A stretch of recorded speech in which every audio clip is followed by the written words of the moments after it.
ధర్మ సమాజ్ పార్టీ ధర్మయుద్ధ కార్యక్రమానికి కోరుట్లలో జరిగే నియోజకవర్గ స్థాయి ధర్మ సమాజ్ పార్టీ ధర్మయుద్ధం ఈ సభకు సభాధ్యక్షత వహిస్తున్నటువంటి కిషోర్ గారు,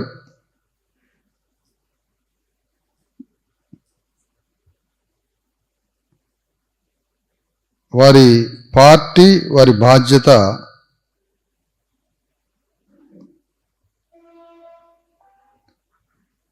తన తలపై మన భావజాలాన్ని ఎన్నో ఏళ్ల నుంచి మోసుకుపోవడమే ఆయన బాధ్యత. ఆయన పార్టీ మారలేదు. ఎందుకు మారలేదంటే ఒకే భావజాలం మీద ఒక్క అణువైన అటు ఇటు జరగకుండా ఒకే భావజాలం మోస్తున్నాడు కాబట్టి ఆయన పార్టీ మారలేదు.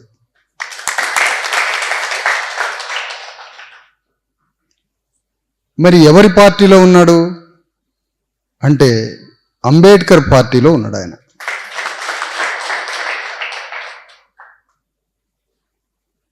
అంటే దీని అర్థం ఏంటంటే ప్రయాణం చేస్తూ ఉన్నాడు, సమాధానం కోసం, పరిష్కారం కోసం ప్రయాణం చేస్తున్నాడు, ప్రజల దుఃఖాన్ని ఆపడానికి ప్రయాణం చేస్తున్నాడు. ఈ ప్రయాణంలో ఇక్కడ సమాధానం దొరికిద్దేమో అని ధర్మ సమాజ్ పార్టీ దగ్గర ఆగాడు. ధర్మ సమాజ్ పార్టీ దగ్గర కూడా పరిష్కారం దొరకకపోతే మరొక దగ్గరికి కూడా పోవాల్సిందే కిషోర్. ఎందుకంటే మానవ సమాజం తప్పులు చేయొచ్చు, కానీ భావజాలాన్ని మాత్రం బ్రతికించాల్సిందే. డాక్టర్ అంబేద్కర్ పెట్టిన పార్టీ ముక్కలు చెక్కలైపోతే, మనిషి అమ్ముడుపోతుంటే అది చూసి తట్టుకోలేక కాన్షీరామ్ బహుజన ఉద్యమాన్ని నడిపి బహుజన సమాజ్ పార్టీని స్థాపించడం జరిగింది. బహుజన సమాజ్ పార్టీలో పరిష్కారం దొరకకపోతే ధర్మ సమాజ్ పార్టీలో సమాధానం దొరికిద్దని మన కిషోర్ ఈ వేదిక దగ్గరికి రావడం జరిగింది. అతని అంతిమ లక్ష్యం ప్రజల దుఃఖానికి పరిష్కారం ఏంటి అని ప్రయాణం చేస్తున్నాడు. అందుకనే ముందుగా ఈ సభ యొక్క సూత్రధారి, ఈ సభకి మూల సూత్రధారి కిషోర్ని అభినందించడానికి వచ్చాను నేను.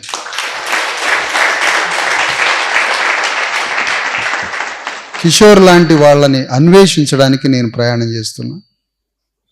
దొరికిన కిషోర్ని అభినందించడానికి ఇక్కడికి వచ్చాను. ఆయన స్నేహితుడు ముజాహిద్దీన్ గారిని కూడా అభినందించాలి. కిషోర్ యొక్క భావజాల బృందం, భావజాలంతో ఏకీభవించిన వేదిక మీద ఉన్న బృందం, ఆయన స్నేహితుల్ని కూడా చూడాలని ఇక్కడికి వచ్చాను. ఈ సందర్భంగా కొన్ని మాటలు మాట్లాడుకోవాలి. వేదిక మీద ఉన్నటువంటి Srikanth regional incharge party secretary, సభాధ్యక్షులుగా ఇప్పటిదాకా మాట్లాడిన బొబ్బిలి కిషోర్ గారు, దోమకొండ రాజన్న గారు, గ్రామ పెద్దలు, విలేజ్ డెవలప్మెంట్ కమిటీ. అంటే దోమకొండ రాజన్న గారు విలేజ్ డెవలప్మెంట్ కమిటీకి చైర్మనా, సభ్యుల,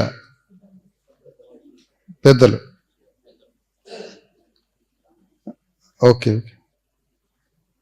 మీరా గంగాధర్ గారు రజక సంఘం నాయకులు, మంగళి లక్ష్మణ్ గారు మాజీ ఉప సర్పంచ్, గంగపుత్ర సంఘం నాయకులు అనకుండా సర్పంచ్ కాడ ఆపితేంది ఈ మాట. మంగళి లక్ష్మణ్ గారు మాజీ ఉప సర్పంచ్ అని ఆగుదాం అక్కడ వరకు. మంగిలి మంగిలిపల్లి లక్ష్మణ్ గారు మాజీ ఉప సర్పంచ్ గంగపుత్ర సంఘం అధ్యక్షులని ఉంది.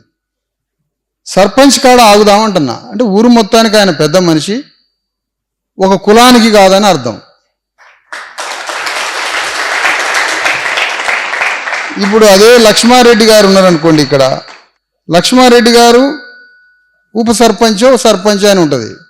ఇక ఆయన కుల సంఘానికి కాదు ఆయన, కానీ చేసే పని మొత్తం రెడ్ల పనే. బయటకు వచ్చి మాత్రం ఉప సర్పంచ్ అంటాడు. మనవుడేమో మంగళపల్లి లక్ష్మణ్ చేసేదంతా ఊరు పని, అన్ని కులాలకి పని చేస్తాడు. ఇక్కడేమో బెస్త సంఘం అని రాసుకోరు. అందుకని వారు సర్పంచ్, అన్ని కులాలకి నాయకుడు మన మంగళపల్లి సర్పంచ్ లక్ష్మణ్ గారు.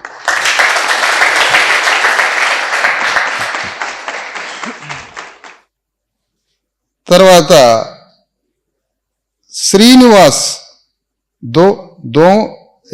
దేవరి ఏంటన్నా ఇంటి తప్పు కొట్టారు.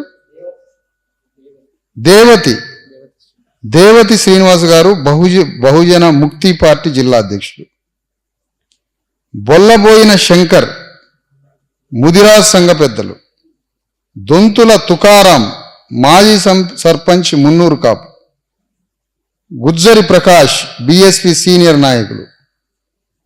తుమ్మల సామ్యేల్ మాలకుల పెద్దలు.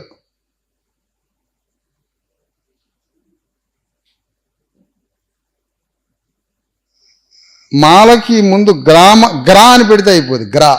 గ్రామాలకు పెద్దలు.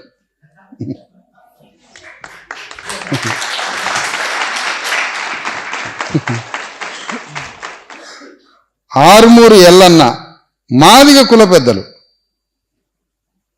Tandra Ajay youth leader.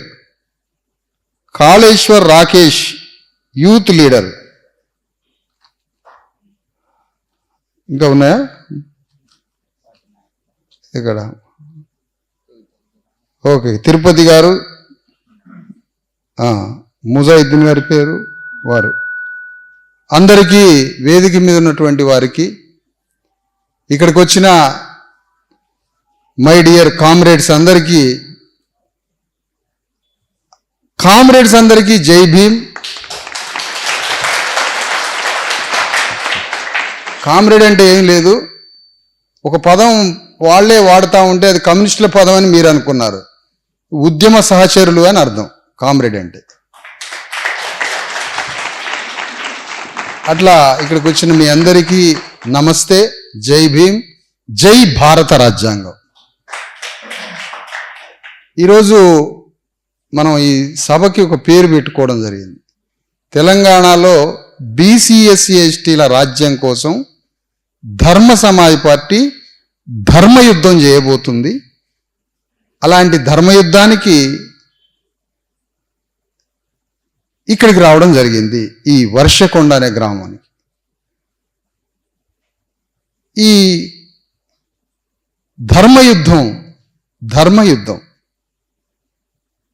ఈ ధర్మయుద్ధం ఎవరి మీద, ఎవరిపైన ధర్మయుద్ధం? ఈ భూమి, ప్రకృతి, కొండలు, గుట్టలు, ఈ సెలయేళ్ళు, ఈ అనంతమైనటువంటి పంచభూతాలు, ఈ ప్రకృతి ఎవడి సొత్తు కాదు. ఇది ఏ ఒక్కడి సొత్తు కాదు. ఈ భూమి, ఈ ప్రపంచం, ఇది మనందరి సొత్తు. ఈ భూమండలం మీద బ్రతుకుతున్న వందల వేల కోట్ల మంది ప్రజలందరి యొక్క ఆస్తి ఈ భూమండలం. ఇది ఏ ఒక్కడి సొత్తు కాదు. ఈ భూమిని ఏ 10 మందైనా, ఏ 5గురైనా ఆక్రమించినా, ఈ భూమిని, ఈ సంపదని ఏ 10 మందో, ఏ 20 మందో ఆక్రమిస్తే, ఆక్రమించిన వాడి మీద యుద్ధం చేయడమే ధర్మయుద్ధం అంటారు. 10 మంది ఈ భూమిని, సంపదని ఆక్రమిస్తే, 20 మంది ఈ భూమిని ఆక్రమిస్తే 80 మంది చనిపోతారు. ఎందుకంటే సంపద 10 మంది 20 మంది దగ్గర ఉన్నప్పుడు అది లేని వాళ్ళు చనిపోతారు. ఇది సహజమైన సూత్రం. ఇది మరి ఆక్రమించేటువంటి ఒక వర్గం, ఆక్రమించే ఒక సమూహాన్ని సాంస్కృతికంగా మార్చాలమా, ట్రాన్స్ఫార్మ్ చేయాలి కల్చరల్గా. వాళ్ళని సాంస్కృతికంగా మార్చాలి, మనం ఈ భూమండలాన్ని ఎవరి సొత్తు కాదు, ఇది మనందరి సొత్తు. ఆ 20 మందికి మనం 80 మంది బానిసలం కాదు, మనం బానిసలం కాదు. మనం కూడా మనుషులము, పౌరులము, ఈ సమాజంలో భూపుత్రులము, భూమిపుత్రులము. ఈ భూమి మీద మనకి సర్వహక్కులు ఉన్నాయి అని మనము సాంస్కృతికంగా మార్చుకుంటూ ఆక్రమించేవాడిని కూడా మార్చుకుంటూ పోయే ఒక అతిపెద్ద సామాజిక సాంస్కృతిక ఒక ఉద్యమ ప్రయాణం. అట్లా సాంస్కృతికంగా ప్రయాణం చేసేటువంటి ప్రయాణంలో రాజకీయ పరంగా కూడా యుద్ధం చేయాలి. రాజ్యాధికారాన్ని కూడా పట్టుకొని రాజ్య అధికారం అనే ఆయుధంతో ఆ 20 మంది చేతిలో ఉన్న భూమిని, సంపదని విడిపించాలి. ఆ విడిపించడానికి సాంస్కృతిక పరివర్తన ఒక్కటే పనికిరాదు. దానికి రాజ్యం కూడా తోడైతే, అధికారం తోడైతే, సైన్యం తోడైతే, చట్టం తోడైతే, అధికారం, చట్టం, సమస్త ఆయుధాలు తోడైతే ఆ 20 మంది చేతిలో ఉన్న సంపదని, ఆస్తిని, భూమిని, సర్వ సంపదలని, పోగుబడ్డ వాటిని విడుదల చేసి 80 మందికి పంచి ఒక సోదర సమాజాన్ని కట్టడానికే ధర్మాన్ని పార్టీగా మార్చడం జరిగింది. ఈ పదబంధం, ధర్మం ఏంటి, పార్టీ ఏంటి, ఎక్కడన్నా ఉందా ఈ 2 పదాల పదబంధం? ధర్మం అంటే ధర్మాన్ని నిలబెట్టడానికి పార్టీ కావాలి. ధర్మాన్ని నిలబెట్టడానికి ధర్మం మఠాల ద్వారా చెప్తే కుదరదట, ధర్మం సన్నాసులు చెప్తే కుదరదట. ధర్మాన్ని రాజకీయ నాయకుడే చెప్పాలి. అది ఎట్లా చెప్పాలంటే సామ్రాట్ అశోక చక్రవర్తి లాగా చెప్పాలి. సామ్రాట్ అశోక చక్రవర్తి లాగా రాజకీయం చేయాలి. సామ్రాట్ అశోక చక్రవర్తి రాజకీయం ఎట్లా చేశాడో అట్లా రాజకీయం చేసి రాజ్యం అనే ఆయుధంతో సామ్రాట్ అశోక చక్రవర్తి ఎట్లా అయితే ప్రపంచానికి ఒక ఆదర్శ రాజ్యం ఎట్లా ఉండాలనో సాంస్కృతికంగా, సామాజికంగా, రాజకీయంగా ఒక సమాజాన్ని ఎట్లా నిర్మించాలో దాన్ని చూపించిన మొట్టమొదటి భూగోళం మీద ఏ రాజ్యం ఉంది అంటే సామ్రాట్ అశోక చక్రవర్తి రాజ్యం. ఇక్కడ మేధావులైన వారు కమ్యూనిస్టు పార్టీ యొక్క లక్ష్యం ఏంటి అని మార్క్స్ని అడిగినప్పుడు మార్క్స్ చెప్పింది ఏంటంటే అసలు అంతిమంగా కమ్యూనిస్టు పార్టీ ద్వారా వచ్చిన రాజ్యంతో ఆదిమ సమాజాన్ని తయారు చేయడమే మార్క్స్ యొక్క రాసినటువంటి కమ్యూనిస్టు మేనిఫెస్టో యొక్క లక్ష్యం. ఆదిమ సమాజం ఏదైతే ఉందో దాన్ని తయారు చేయడమే అంటాడు మార్క్స్. కానీ విషయం ఏంటంటే అశోకుడి యొక్క చరిత్ర మార్క్స్ ఉన్న టైంలో తెలవదు కాబట్టి మార్క్స్ యొక్క అంతిమ లక్ష్యం ఆదిమ సమాజం అని చెప్పాడు. ఒకవేళ సామ్రాట్ అశోక చక్రవర్తి అనే మూలవాసి భారతదేశంలో ఒక పెద్ద రాజ్యాన్ని నిర్మించాడన్న సంగతే మార్క్స్కు తెలిసుంటే కమ్యూనిస్టు పార్టీ లక్ష్యం అశోకుడి రాజ్యం అని చెప్పి ఉండేవాడు. అది చెప్పి ఉన్నట్టయితే మన అయ్యలు, మన తాతలు జగిత్యాల పోరాటంలో పాల్గొనకపోయేటోళ్ళు, సాయుధ పోరాటంలో పాల్గొనకపోయేటోళ్ళు, మన అయ్యలు, తాతలు, ముత్తాతలు రక్తం దారపోసి సావకపోయేటోళ్ళు, ఎన్కౌంటర్లలో మన అన్నలు, అన్నదమ్ములు, అక్కలు, తమ్ముళ్ళు మనందరం సావకుండా బతికేటోళ్ళం. మన రాజ్యాన్ని అంబేద్కర్ ఆయుధాలతో తెచ్చుకునేవాళ్ళం. పొరపాటు జరిగింది. అందుకని ఇక్కడ ప్రధానంగా బానిస మనస్తత్వంతో బ్రతికినంత కాలం మార్గం దొరకదు. బానిసగా బతికినంత కాలం దుఃఖం తప్పదు. తెలంగాణ అంటే చాలామంది దాశరథి చెప్పిండట తెలంగాణ కోటి రతనాల వీణ అని. ఇది శుద్ధ అబద్ధం. ఎవరికి కోటి రతనాల వీణ? భాగ్యనగరంలో చార్మినార్ దగ్గర ముత్యాలు, వజ్రాలు, పగడాలు రాసులుగా పోసి అమ్మిన చరిత్రట. ఎవరి ఆ పగడాలు, ఎవరి ఆ ముత్యాలు, ఎవరి ఆ వజ్రాలు, ఎవరిది ఆ కోటి వీణ, రతనాల కోటి వీణ? మనది కాదే. తెలంగాణ అంటే మనకి ఏమిటి అర్థం? తెలంగాణ అంటే దుఃఖమే. తెలంగాణ అంటే దుఃఖం. తెలంగాణ అంటేనే దుఃఖం. ఎందుకంటే దుఃఖం దొరలకి తెలియదు కాబట్టి. ఎందుకు తెలియదు దొరలకి దుఃఖం? తొడ మీద నిప్పులు పడ్డా తీయడానికి కూడా దాసి రావాలట. వీడి తొడ కాలుతున్న సంగతి కూడా పక్కన పెట్టి, తొడ కాలుతున్న దాసి వచ్చే నిప్పులు తీయాలట. అది మీకు దుఃఖం తెలియదు. మీ ఇంట్లో పీనికి వెళితే ఏడవడానికి కూడా కిరాయికి మనుషులన్న రావాలా? లేదా ఆ ఊర్లో అమాయకులు మాకు ఇంత పువ్వాకు పెట్టిండు, మాకు అయ్యా ఇంత సారపోయించిండు, మా అయ్య అప్పుడు బువ్వ పెట్టిండని మనమే ఏడవాలా? వాడి కొంపలు ఎవడు ఏడవాడు? ఇది మన అనుభవించిన దుఃఖం. తెలంగాణ అంటే తెలంగాణ భూమి మీద రాళ్ళు రప్పలతో, మంచు పొరలతో, గుట్టలు, రాళ్ళు, అడవులల్లా ఈ మంచు వాతావరణంతో ఇక్కడే ఉన్నటువంటి తెలంగాణ ఆదివాసులు. ఆదివాసులు అంటే ఎస్టీలు కాదు. మనకి మాయరోగాలు పుట్టి దేశాన్ని పాలించేవాడికి మాయరోగం పుట్టి మనకు కొత్త కొత్త నిర్వచనాలు ఇస్తుంటాడు. ఆది అంటే మొదటివాడు, మొదట నివాసం ఏర్పాటు చేసుకున్న వాడే ఆదివాసి. అంటే వాళ్లే తెలంగాణ బీసీ ఎస్సీ ఎస్టీ భూమిపుత్రులే తెలంగాణ గడ్డ మీద ఆదివాసులు, తెలంగాణ గడ్డ మీద భూమిపుత్రులు, తెలంగాణ ఇండిజినస్ పీపుల్, తెలంగాణ భూమిపుత్రులైనటువంటి 90% మంది ప్రజలు సెలయేళ్లలో లేకపోతే సాగర్ కాలువల దగ్గర ఆనకట్టలతో వీళ్ళేం వ్యవసాయం చేయలే. ఈ మంచు పొరలతో పండే 4 గింజలు తినుకుంటూ బంధువులు చుట్టాల మధ్య రకరకాల పండుగలు చేసుకుంటూ మనకున్న మూలవాసుల సాంప్రదాయం ప్రకారం ఈ ఆటల కోళ్ళు కోసుకుంటూ దుఃఖాన్ని ఒకరికి పంచుకుంటూ బతికేటువంటి ఒక దుఃఖ సముద్రం తెలంగాణ బీసీ ఎస్సీ ఎస్టీలది. ఒక 8వ సముద్రం.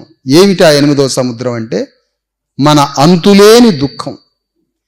ఈ అంతులేని దుఃఖంతో బతుకుతున్నటువంటి తెలంగాణ గడ్డ మీదికి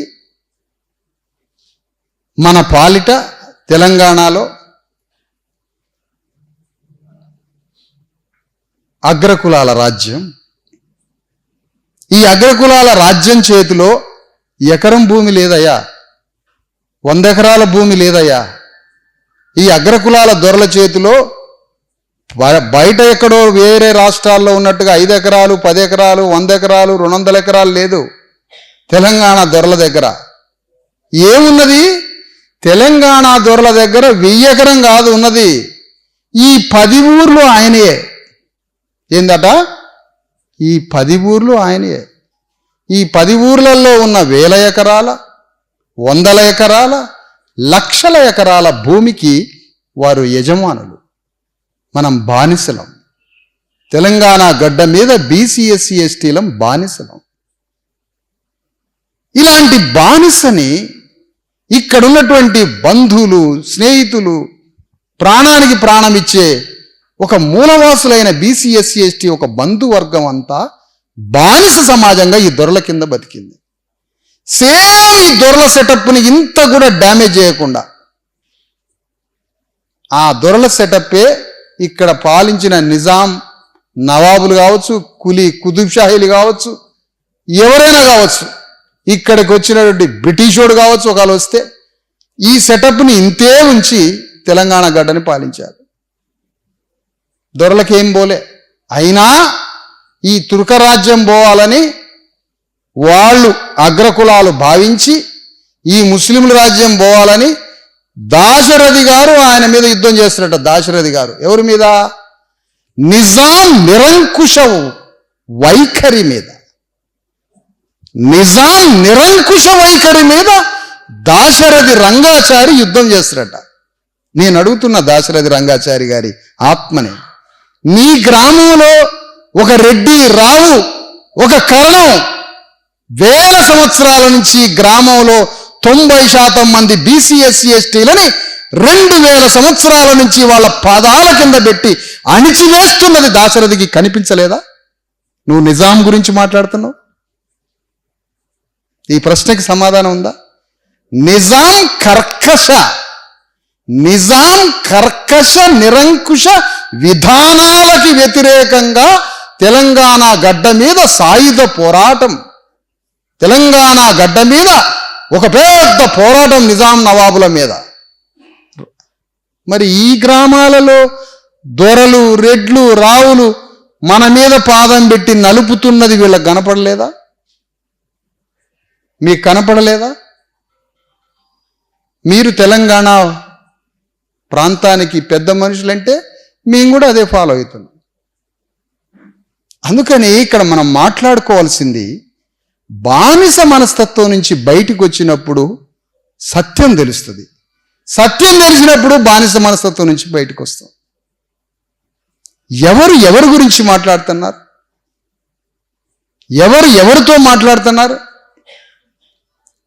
ఎవరి ప్రయోజనాల కోసం ఎవరి కోసం మాట్లాడుతున్నారు?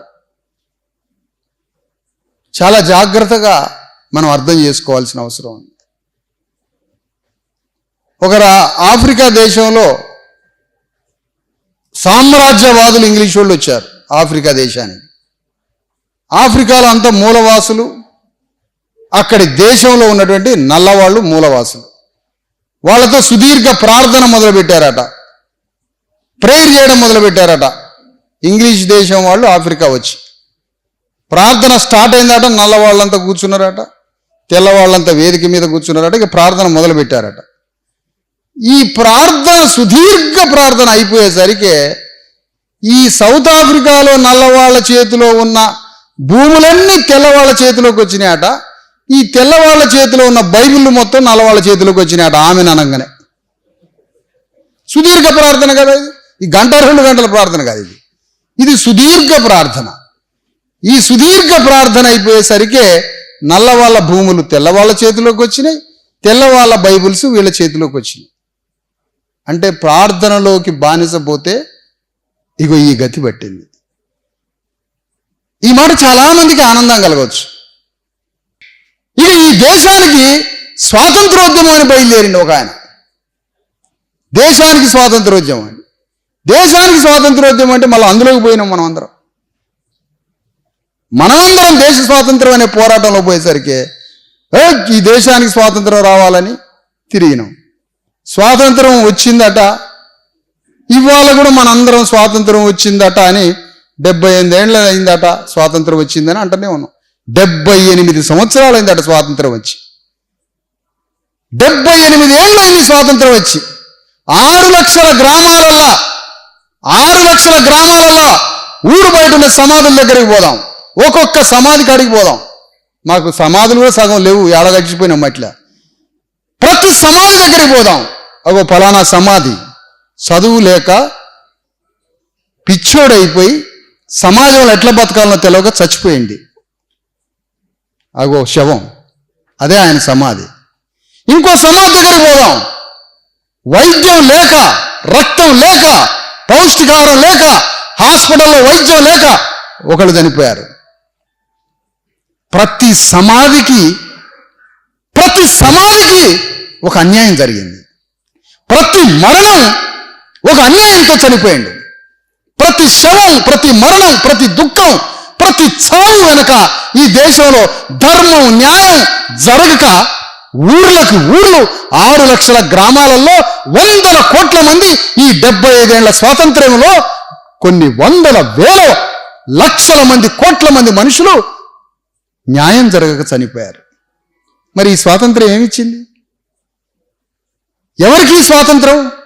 కానీ భారతదేశంలో జై శ్రీరామ్ అని మనం ఊగుతూ ఉంటే, జై శ్రీరామ్ అనే ఊగినటువంటి ఊగిసలాటలో నుంచి బయటకు వచ్చేసరికి మన చేతిలో భూమి లేదు, మన చేతిలో వైద్యం లేదు, మన చేతిలో విద్య లేదు, మనకి ఇల్లు లేదు, మనం చేసుకోవడానికి పని లేదు. ఈ 5 లేకపోయినా సరే జై శ్రీరామ్ అనాల్సిందే. కానీ మనమేమంటున్నామంటే జై శ్రీరామ్ అని 100% అందాం, కానీ ఈ 5 కూడా సాధించుకోవాలి. అదే నిజమైన శ్రీరామ భక్తి అని నేను అంటున్నా. ఈ 5 సాధించుకోవడమే నిజమైన రామభక్తి. కానీ ఈ 5 ప్రజలకి ఇవ్వకుండా జై శ్రీరామ్ అన్న వాడికి దొంగ భక్తి అని అంటున్నా నేను. అందుకనే ఈ 5 పంచడమే రామభక్తి. ఈ 5 పంచలేదనుకో నువ్వే శ్రీరాముడికి వ్యతిరేకం, మేమే అనుకూలం. అందుకని జై శ్రీరామ్ అన్న దాంట్లో ప్రయాణం చేసినా మనకి భూమి లేదు, మనకు వైద్యం లేదు. పార్లమెంటు వేదికగా భారతదేశంలో 50 కోట్ల మందికి భూమి లేదు, భారతదేశంలో 50 కోట్ల మందికి చదువు లేదు, భారతదేశంలో 50 కోట్ల మంది పైగా దవాఖానా లేదు, భారతదేశంలో సగం జనాభాకి విద్య లేదు, వైద్యం లేదు, చేతి నిండా పని లేదు, చేసుకోవడానికి భూమి లేదు, ఉండడానికి ఇల్లు లేదు. మరి పార్లమెంటు వేదికగా భూమి లేని వారందరికీ భూమి పంచుతాము అని ఎందుకు చట్టం చేయట్లేదు ఈ రాముణ్ణి ఆరాధించే పరిపాలకులు అని అడుగుతున్నాను నేను. మేము జై శ్రీరామ్ అని నీకు ఓటేశామే, మీకు జై శ్రీరామ్ అని ఓటేశామే మేము. మరి ఓటేసినప్పుడు ఖచ్చితంగా నువ్వు భూమి పంచాలగా.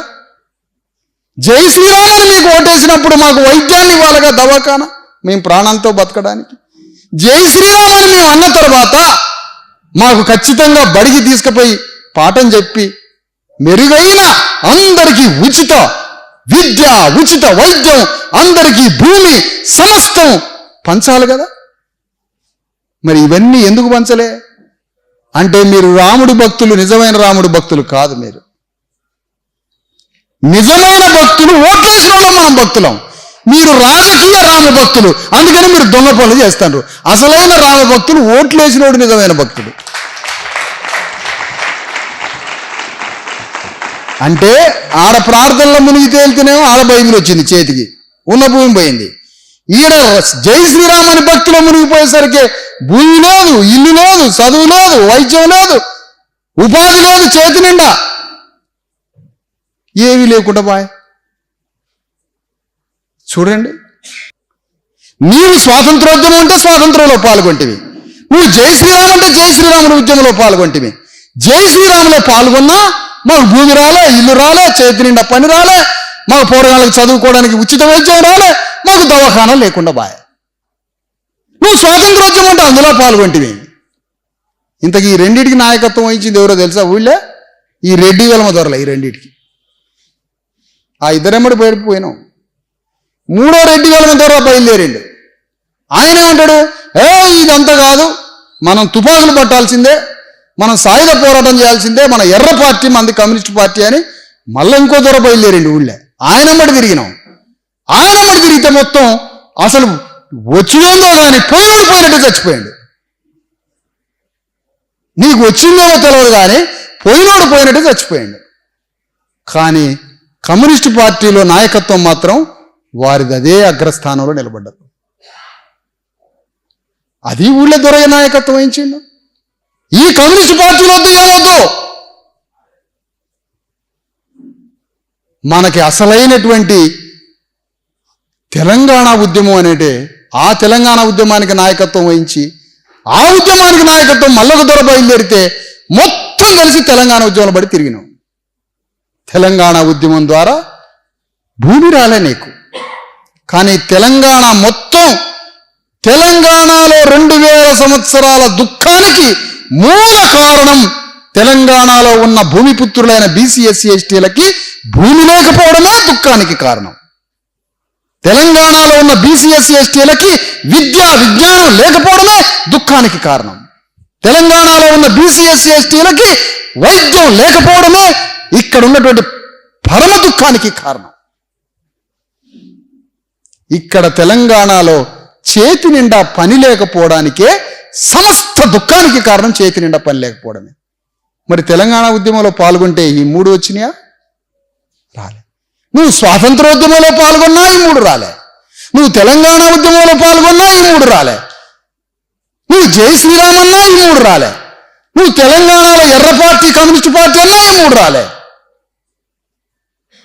ఇవన్నీ కాదు, అసలు సమాజాన్ని మార్చడానికి ఒక ఆయన వచ్చిండు ఎన్టీ రామారావు అంటే తెలుగు ఆత్మగౌరవాన్ని బయలుదేరితే అందులో రాలే. దానికి ఒక కమ్మాయన వచ్చి నాయకత్వం వహించిండు. ఏమిటిది? ఎంత విచిత్రంగా ఉంది. ఎన్ని ఉద్యమాలు సృష్టించారు మీరు. ఈ 4 ఉద్యమాలకి, ఈ 4 పార్టీలకి తెలుగువారి ఆత్మగౌరవం ఒక ఉద్యమం, కమ్యూనిస్టు పార్టీ ఒక ఉద్యమం, తెలంగాణ ఒక ఉద్యమం, స్వాతంత్రోద్యమం ఒక ఉద్యమం, శ్రీరాముడిది ఒక ఉద్యమం. అంటే మీకు తెలంగాణ మీద చిత్తశుద్ధి లేదు. తెలంగాణ రావడం అంటే, తెలంగాణ రాజ్యం తేవడం అంటే అర్థం ఏంటో తెలుసా? 90% మంది ఈ పేదలైనటువంటి ఈ దుఃఖితుల యొక్క దుఃఖాన్ని పోగొట్టడమే తెలంగాణని తీసుకురావడం, తెలంగాణ రాజ్యం రావడం. మరి ఎవరికి? నీకు లేదుగా. ఉద్యమంలో పాల్గొన్నది మేము, మాకు తెలంగాణ పట్ల చిత్తశుద్ధి ఉంది. స్వాతంత్రోద్యమంలో మేము పాల్గొన్నది, స్వాతంత్రం రావడం పట్ల మనకి చిత్తశుద్ధి ఉంది. కానీ స్వాతంత్రోద్యమం ద్వారా నువ్వు ఏమి ఇవ్వలే, తెలంగాణ ఉద్యమం ద్వారా నువ్వు ఏమి ఇవ్వలే, కమ్యూనిస్టు పార్టీ ద్వారా నువ్వు ఏమి ఇవ్వలే, జై శ్రీరామ్ ఉద్యమంలో తిరిగితే అక్కడ ఏమి రాలే, ఎక్కడికి పోయినా ఏమీ లేదు. మరి ఎవరిని అంటున్నాం ఈ మాటలు? ఈ 5 ఉద్యమాలు తీసుకొచ్చింది నీ గ్రామంలో ఉన్న రెడ్డి వెలమదొరలే. ఈ 4 తీసుకొచ్చింది. ఈ 4ంటిని, ఈ 5ంటిని తీసుకొచ్చి మన దుఃఖం ఇంతవరకు పోలే. ఒకరి నుంచి ఒకరికి ఉత్తరం రాసుకున్నా, ఒకరి నుంచి ఒకరికి ఫోన్ పోయినా, ఒకరి నుంచి ఒకరు కబురు మాట్లాడుకున్నా, ఒక బంధువు ఒక దగ్గర కలుసుకున్నా, ఎవరిని కలుసుకున్నా తెలంగాణలో తమ దుఃఖాన్ని ఒకరికొకరు మాట్లాడుకోవడం తప్ప ఇక్కడ ఏమి లేదు. మరి ఇంత పెద్ద దుఃఖాన్ని దేనితో బద్దలు కొట్టాలా? ఈ దుఃఖాన్ని, తెలంగాణలో ఉన్న దుఃఖాన్ని ఏ మూలన లేకుండా దుఃఖాన్ని తరిమి కొట్టాలంటే, ధర్మం కావాలి. ధర్మం రాజకీయ యుద్ధంలో పాల్గొనాలి. ధర్మం. అందుకోసమే తెలంగాణలో ఉన్న భూమిపుత్రులైన, మూలవాసులైన, ఆదివాసులైన తెలంగాణ గడ్డ మీద స్వేదంతో, రక్తంతో తెలంగాణ సంపదని నిర్మించినటువంటి తెలంగాణ బీసీ ఎస్సీ ఎస్టీలైన 90% మంది ప్రజలకి రాజకీయ యుద్ధం ఒకటి కావాలి. వాళ్ళ కోసం ఒక రాజకీయ వేదిక కావాలి. దానికోసమే తెలంగాణ గడ్డ మీద బీసీ ఎస్సీ ఎస్టీలని రాజులుగా మార్చడం కోసం ధర్మ సమాజ్ పార్టీ ఈ భూమిని చీల్చుకుంటూ పుట్టింది. అందుకోసమే ఈ దుఃఖానికి పరిష్కారం కోసం స్వరాజ్యం కావాలి అని ఒక గ్రామాన్ని ఎవరు కట్టారు? గ్రామంలోకి వచ్చినాం. గ్రామంలో ఇటుక ఎవరు కాల్చారు? చెరువు ఎవరు తవ్వారు? ఆ ఊర్లో ఇల్లు ఎవరు కట్టారు? ఇంటి మీద తెలంగాణలో ఉన్న పెంకులు మనకు తెలుసు. ఆ పెంకులు ఎవరు కాల్చారు? తెలంగాణలో ఉన్నటువంటి పెంకులు ఎక్కడి నుంచి వచ్చినాయి? కుండలు ఎవరు తయారు చేశారు? బట్టలు ఎవరు ఉతికారు? విశ్వకర్మలు తెలంగాణలో ఉన్న 10,000 గ్రామాలలో తమ రక్తాన్ని, చెమటని ధారపోసి ఆ గ్రామంలో ఉన్న సమస్త కులవృత్తుల కోసం తాను మంటల్లో కరిగిపోయి కాలిపోయిన విశ్వకర్మ ఏం చేశాడు గ్రామానికి? గౌన్లాయనకి గ్రామం ఏం చేసింది? గౌన్లాయన గ్రామానికి ఏం చేసిండు?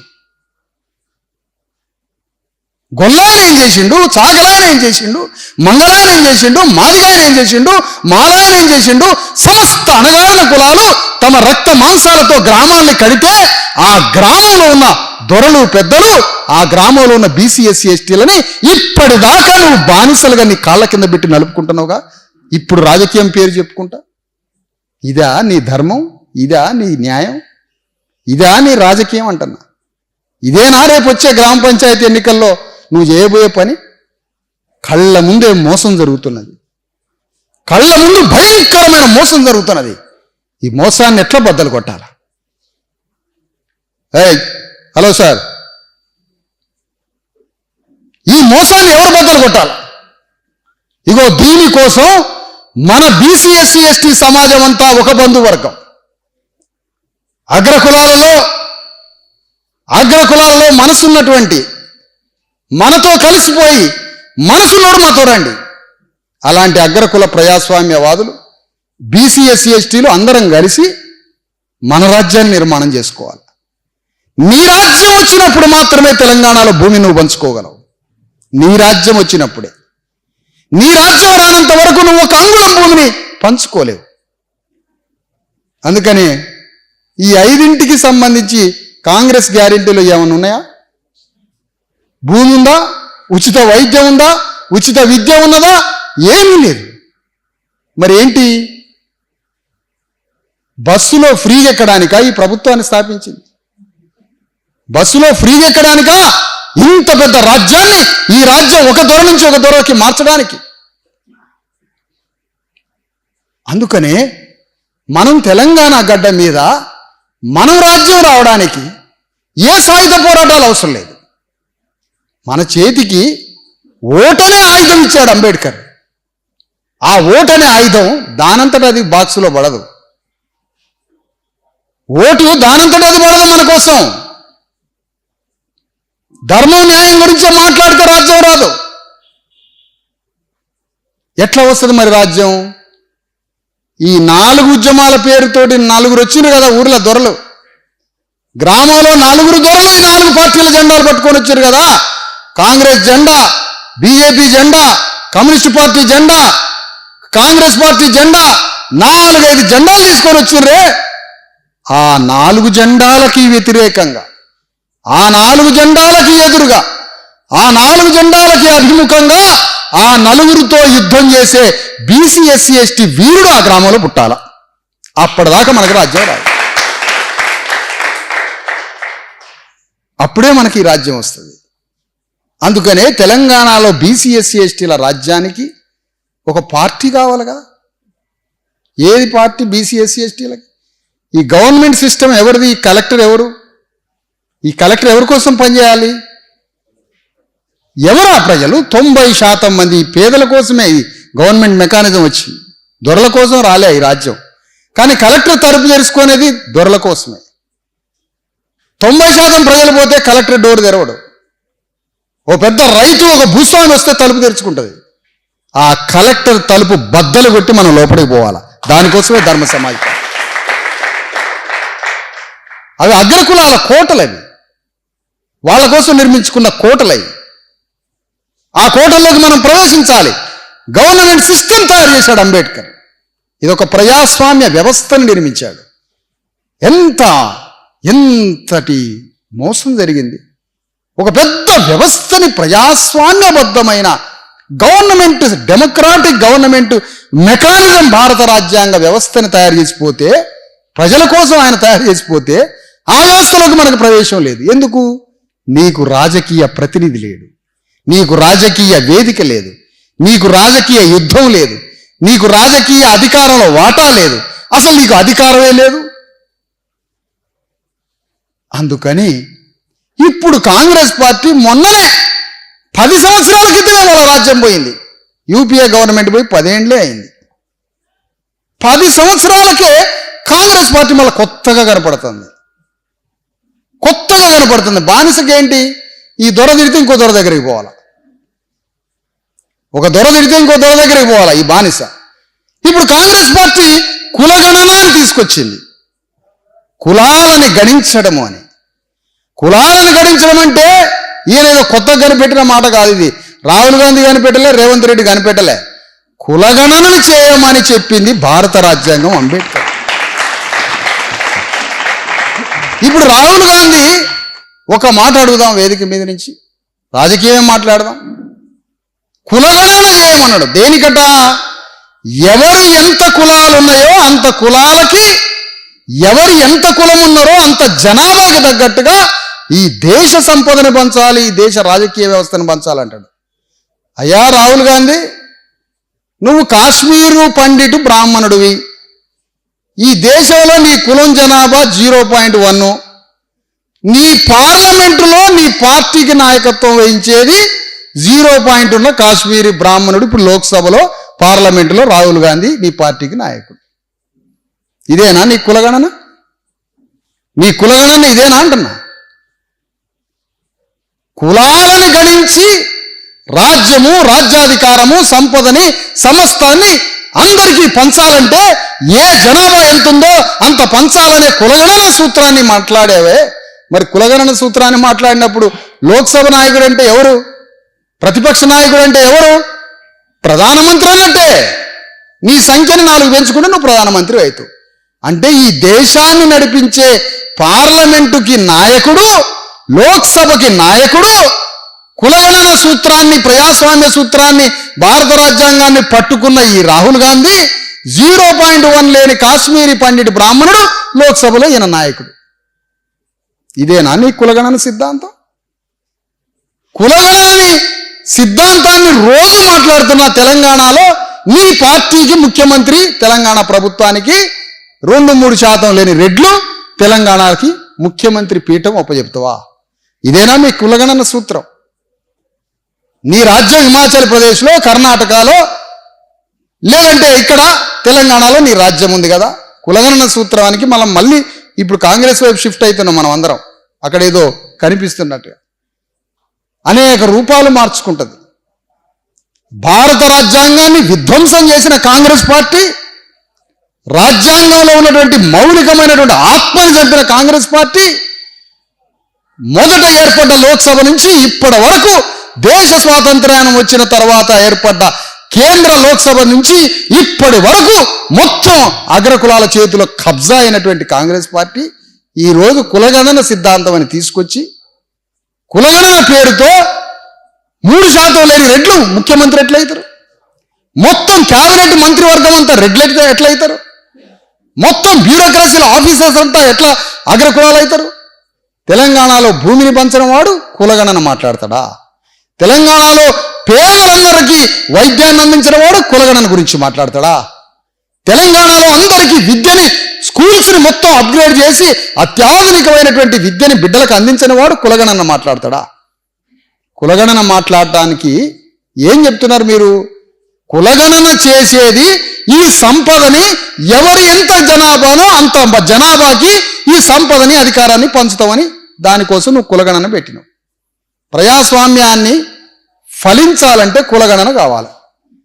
మరి కులగణన చేసేవాడు నీ లోక్సభలో, పార్లమెంటులో నాయకత్వం అగ్రకులాలదే, నీ రాష్ట్రానికి, తెలంగాణకి ముఖ్యమంత్రి అగ్రకులవే.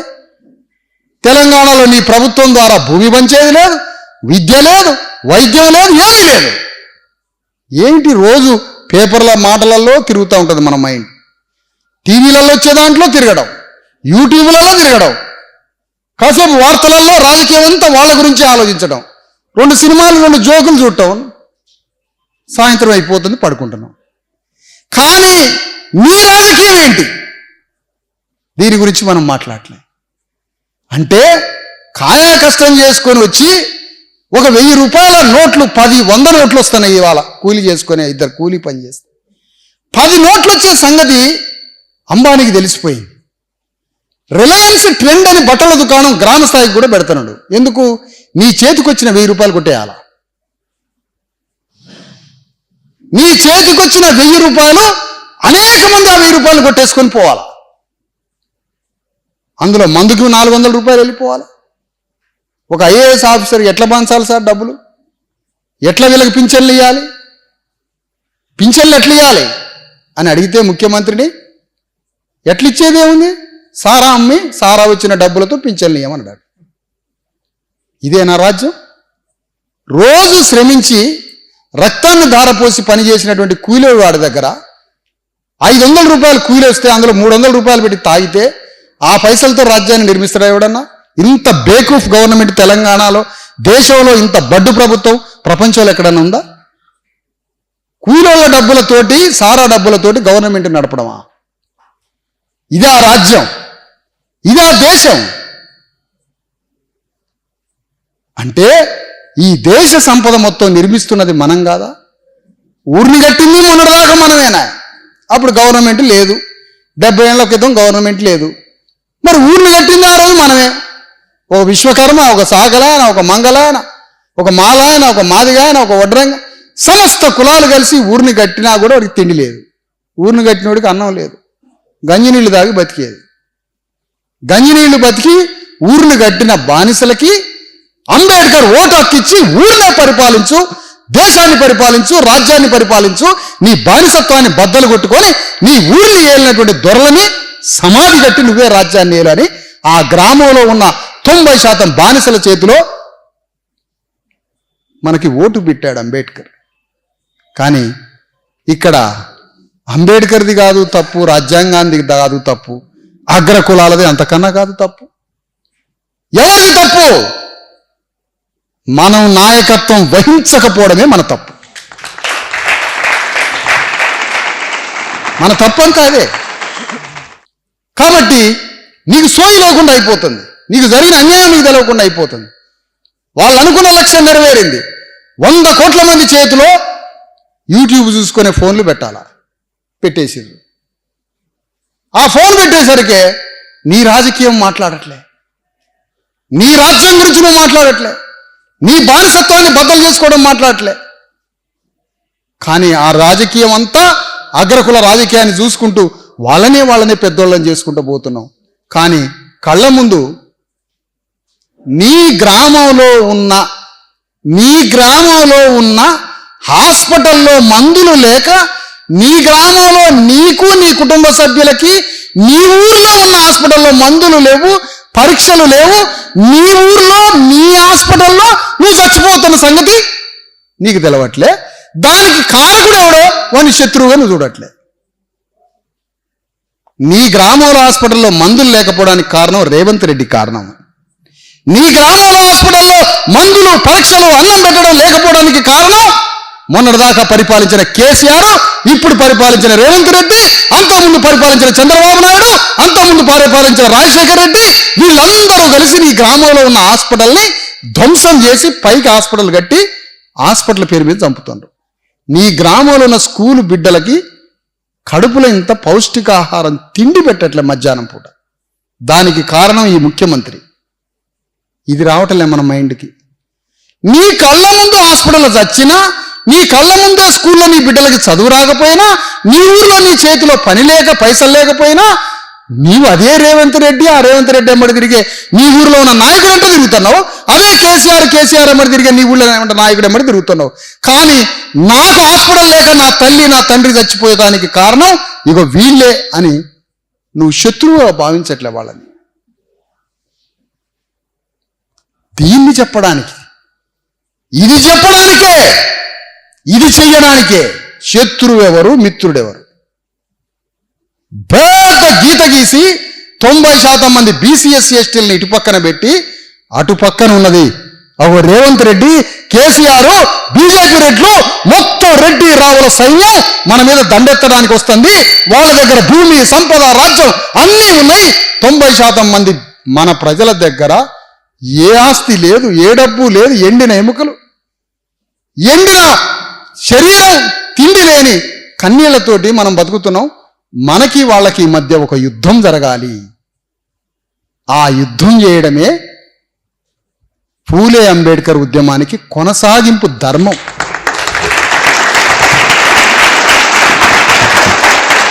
అదే ధర్మం. మన ధర్మం అంటే ఏది? అదే ధర్మం. ఏం చేస్తుంది ధర్మం అంటే ఏంటి?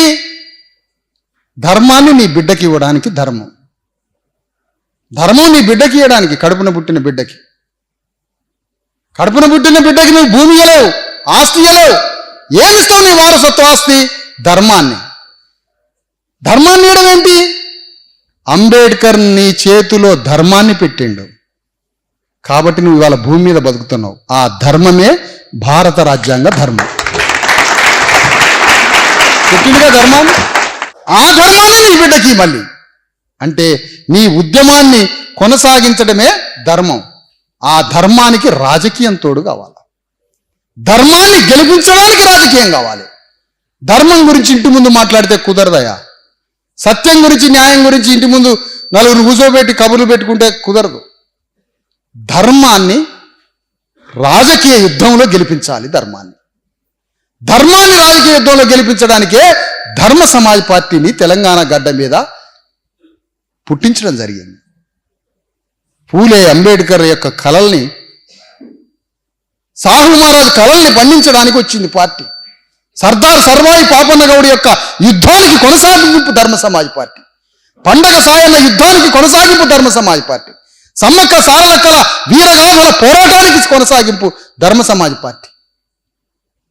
అదే ధర్మ సమాజ్ పార్టీ. రేపు పోయి ప్రగతి భవన్ కూల్చుతా అని నేను మాట్లాడటానికి రాలేదయ్యా. రేపు పోయి ప్రగతి భవన్ కూలుస్తా అని మాట్లాడటానికి నేను రాలే. 10 సంవత్సరాలు పట్టిద్ది ప్రగతి భవన్లో పోవడానికి అని చెప్పడానికి వచ్చాను నేను.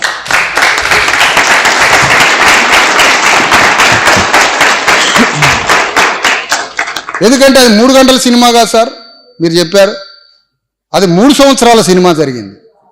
అందుకని 3 సంవత్సరాల సినిమా కాదు, 3 గంటల సినిమా కాదు, 30 ఏళ్ల సినిమా కాదు.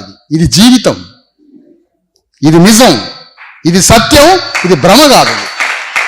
అందుకని నేనేం కోరుతున్నానంటే, తెలంగాణ గడ్డ మీద నీ తల్లిదండ్రులు, నీ అన్నలు, నీ పెదనాన్నలు, నీ పెదమ్మలు, నీ అయ్యలు, తాతలు, ముత్తాతలు, ఇగో ఇప్పుడు చెప్పిన అన్ని ఉద్యమాల్లో మోసపోయినాం.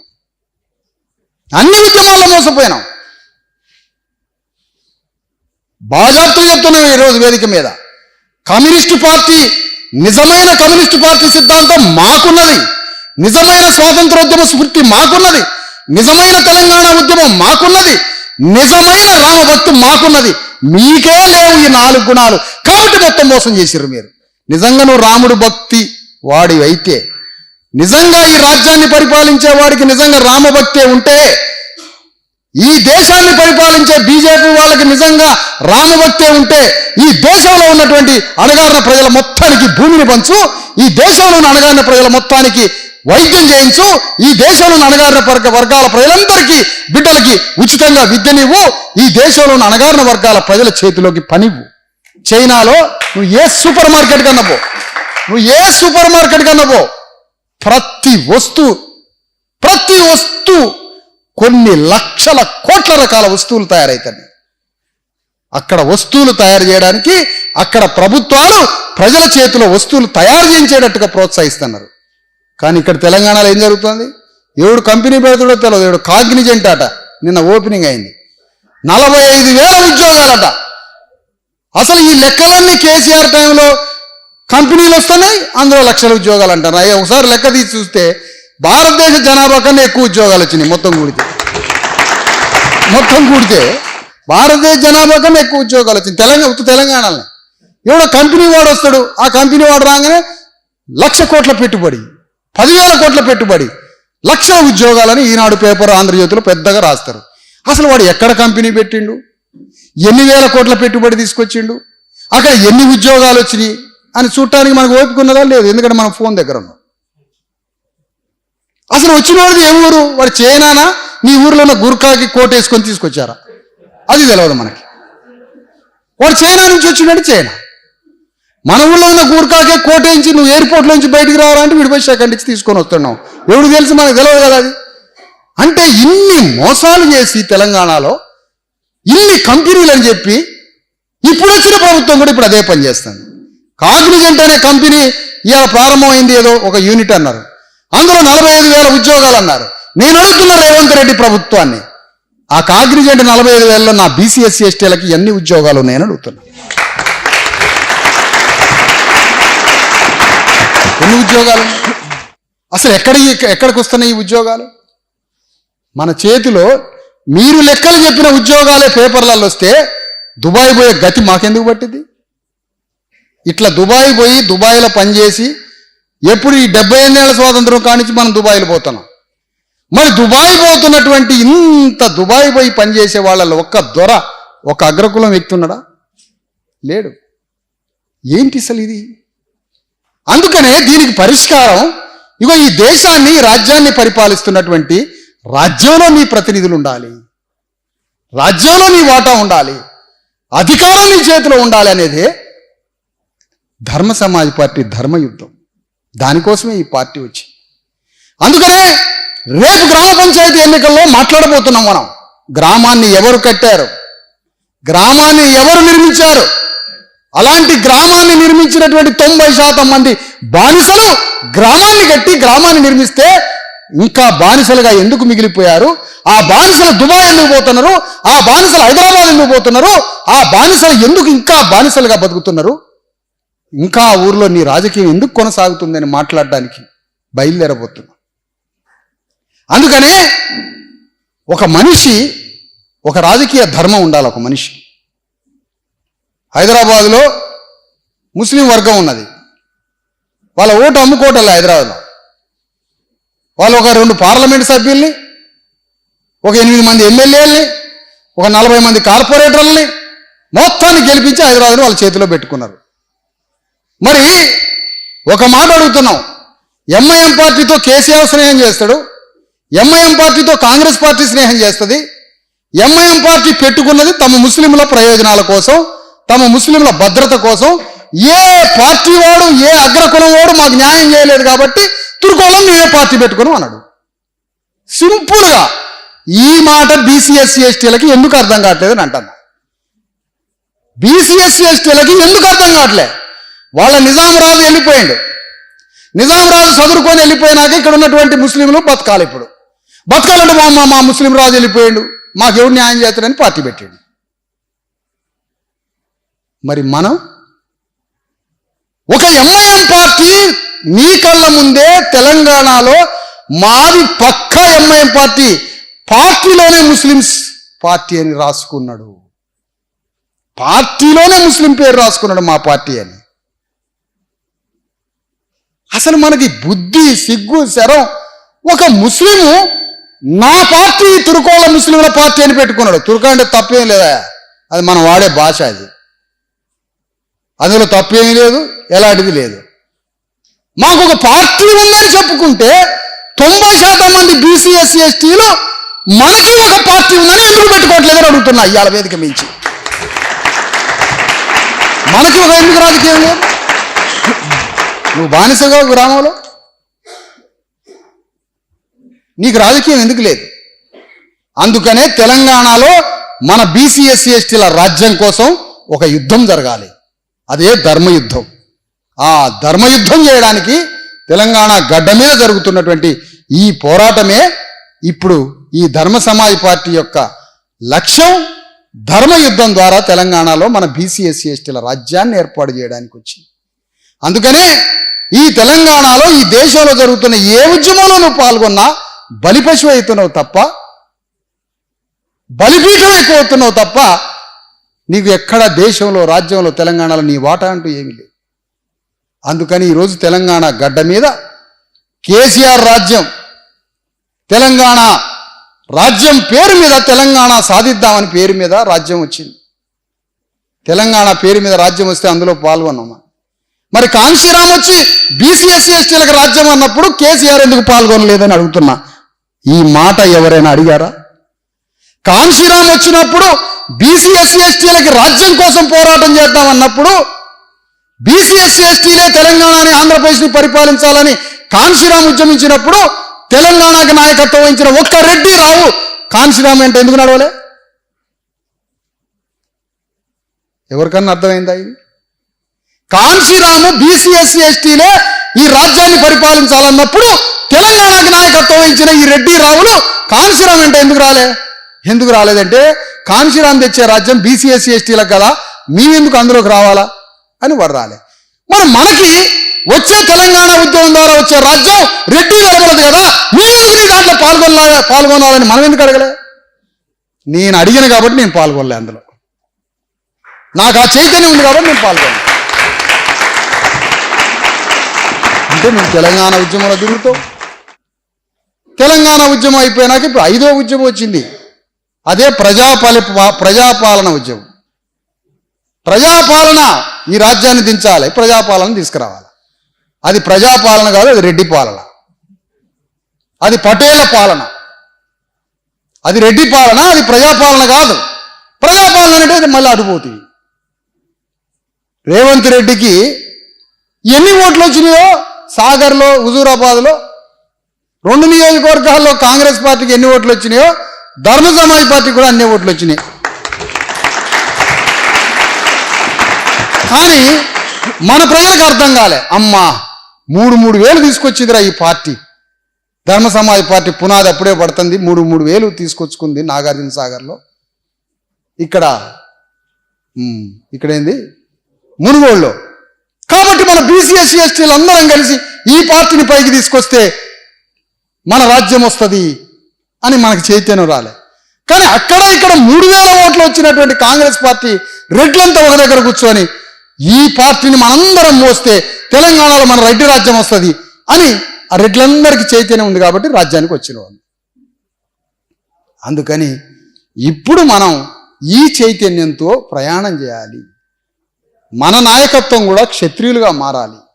మనం కూడా గ్రామ ప్రజలని, మన తరఫున ప్రజల్ని, నీ సమూహాన్ని ఒక ఏర్పాటు చేసుకోవాలి. నీ శిబిరాన్ని, నీ గ్రామంలో నీ శిబిరం, నీ బీసీ ఎస్సీ ఎస్టీల జనాన్ని నువ్వు పోవేయాల్సిందే. వాళ్ళ నిరంతర దైనందిన రోజు వారి జీవిత కష్ట సుఖాల మధ్య ఈ నాయకుడు పెరిగి పెద్ద కావాలి. వాళ్ళని వదిలించుకొని, వాళ్ళని కాదని, వాళ్ళని దూరం పెట్టి కేవలం బీసీ ఎస్సీ ఎస్టీ సైద్ధాంతికంగా మాట్లాడితే ఇక ఓట్లు లెక్క పెట్టుకోవాల్సిందే. ఇక మనం బీసీ ఎస్సీ ఎస్టీ ప్రజల యొక్క దైనందిన జీవితంలో, నీ మంచి చెడుల జీవితంలో పాల్గొని వాళ్ళ తరఫున వాళ్ళని కబళించే అగ్రకులాలతో యుద్ధం చేసినప్పుడు మాత్రమే నీ రాజ్యం వస్తుంది. దానికోసం వేస్తున్న బాటల్లో భాగంగానే ఈరోజు ధర్మ సమాజ్ పార్టీ ధర్మయుద్ధం వర్షకొండ గ్రామంలో ఏర్పాటు చేసి మరి ఈ పార్టీ సిద్ధాంతాన్ని, ఈ పార్టీ ఆలోచన విధానాన్ని, ఈ పార్టీ లక్ష్యాన్ని, ఈ పార్టీ నాయకత్వాన్ని, ఈ పార్టీకి ఉన్న చిత్తశుద్ధిని అర్థం చేసుకొని ఈ భావజాలాన్ని నా ప్రాంతంలో కూడా తీసుకురావాలి, నా ప్రాంతంలో ఉన్న ప్రజల్ని కూడా ఈ పార్టీలోకి తీసుకురావాలి అని ఈ భావజాలం ఒక దగ్గర లేకపోతే ఏంటి, ఒక దగ్గర భావజాలం లేకపోతే ఏంటి, భావజాలం చనిపోదు, మరొక దగ్గర ఉంటుంది అని వెతుక్కొని వచ్చారు ఇవాళ కిషోర్ అండ్ బృందం.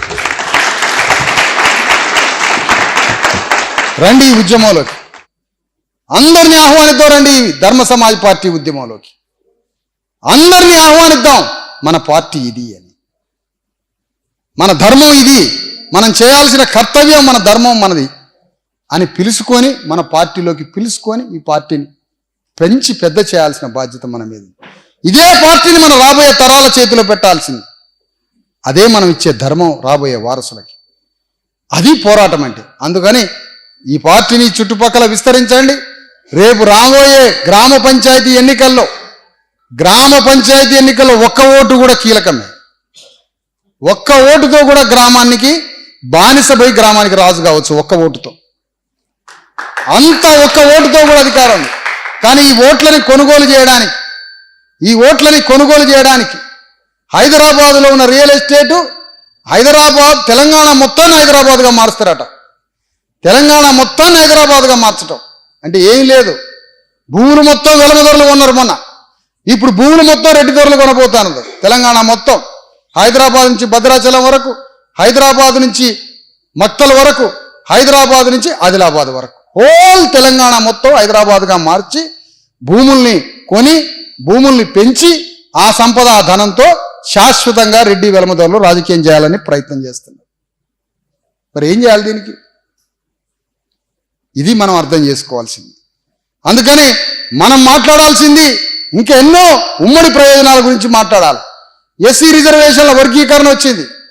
ఆ వర్గీకరణ తెలంగాణలో ఉత్తర భారతదేశంలో మాదిగలకి నష్టం.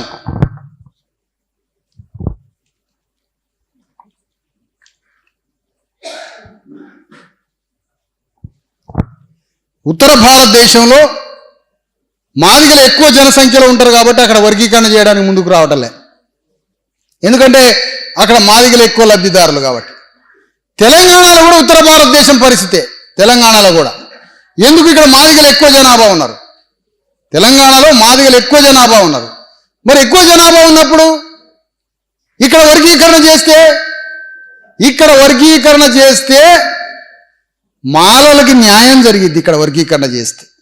అందుకని వర్గీకరణ ద్వారా మాలలు చాలా తక్కువ జనాభా ఉన్నప్పుడు మాలలకి న్యాయం జరగాలంటే వర్గీకరణ జరగాలి.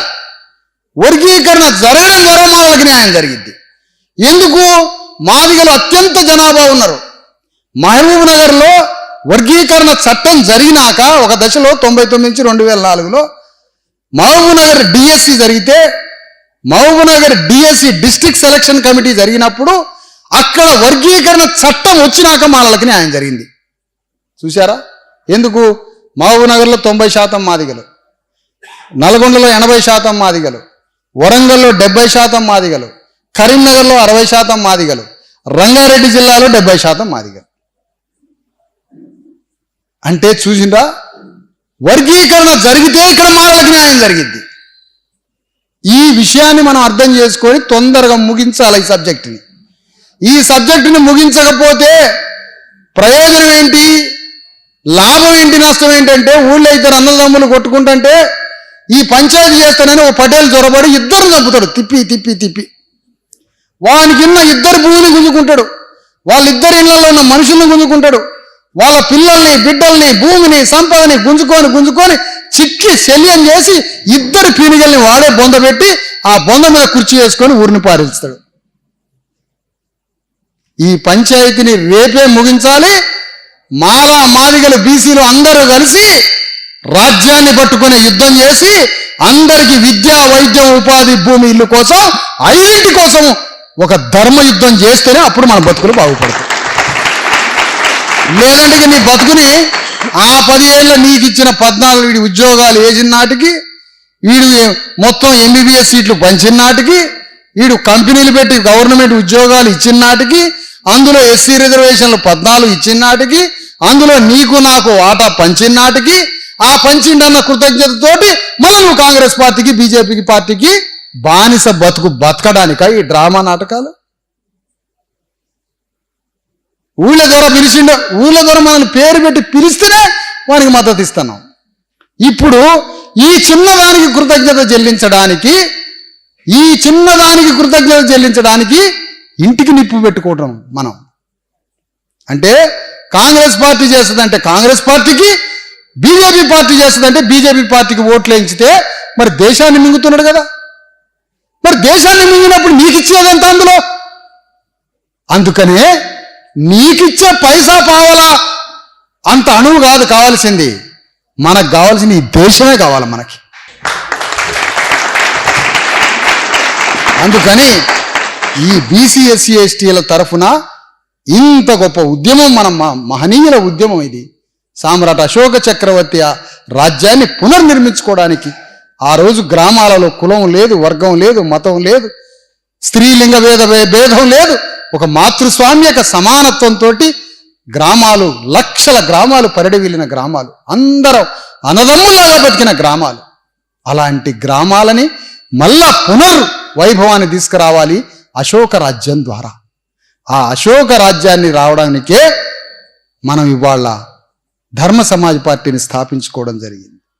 ఆ ధర్మ సమాజ్ పార్టీని గ్రామాలలో మనది 5వ జెండాగా నిలబడాలి. గ్రామంలో ఇవాళ చంద్రబాబు నాయుడు అట మళ్ళా తెలంగాణలో జొరబడాలని తిరుగుతున్నాడు. చూసారా?